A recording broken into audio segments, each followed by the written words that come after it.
Hi viewers, ration card ఉన్న ప్రతి ఒక్క వ్యక్తి తెలుసుకోవాల్సిన విషయం అదేంటి అంటే కేవైసీ. ఈ కేవైసీ మేము చేసుకున్నామండి, మళ్ళీ ఎందుకు చెప్తున్నారని అంటే కేవైసీ అన్నది ఈ కార్డు ఎవరైతే ఉంటుందో అందులో ఎంతమంది ఉంటే అంతమంది కంపల్సరిగా కేవైసీ అన్నది చేసుకోవాలి. చేసుకోకుంటే వారి యొక్క పేరుని కార్డు నుంచి తొలగించడం జరుగుతుంది. సో ఇలాంటి అవకాశం మనకు రాష్ట్ర ప్రభుత్వము జనవరి 31 వరకు మాత్రమే ఇవ్వడం జరిగిందన్న విషయం మనకు తెలుసు. అయితే మీరు ఇక్కడ కొంచెం గుర్తుపెట్టుకోవాల్సిన విషయం ఏంటంటే మీరు చేసుకున్నా కానీ మీ పక్క వాళ్ళకు కూడా దీని గురించి చెప్పేయడానికి ప్రయత్నం చేయండి. ఎందుకనంటే ఈ యొక్క అవకాశాన్ని రాష్ట్ర ప్రభుత్వం జనవరి 31 నుంచి ఫిబ్రవరి 29 వరకు పెంచడం జరిగింది. ఎందుకు పెంచాల్సిన అవసరం ఉంది అని అంటే 100లో 75 మంది మాత్రమే ఈ యొక్క కేవైసీ అన్నది చేసుకోవడం జరిగింది. ఇంక 25 మంది కేవైసీ చేసుకోకుండా ఉన్నారు. దీనికి గల కారణం ఏంటంటే దీని గురించిన పర్ఫెక్ట్గా ఇన్ఫర్మేషన్ ప్రజలకు తెలియకపోవడం వల్లనే. సో నా యొక్క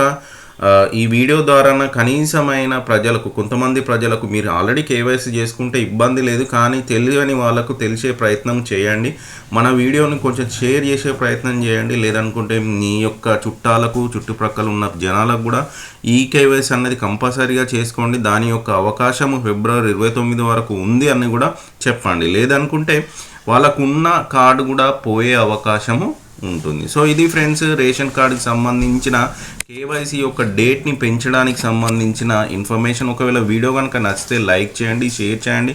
ఇప్పుడే కనుక ఎవరైనా మన ఛానల్కి కొత్తగా వస్తే మాత్రము మన ఛానల్ని సబ్స్క్రైబ్ చేసుకోండి. ఎప్పటికప్పుడు మన ఛానల్లో న్యూస్, ఇలాంటి కొత్త అప్డేట్ చేయడం జరుగుతుంది. మీకు అందాలంటే మాత్రము కంపల్సరీగా సబ్స్క్రైబ్ చేసుకోవాల్సిందే. Thanks for watching video.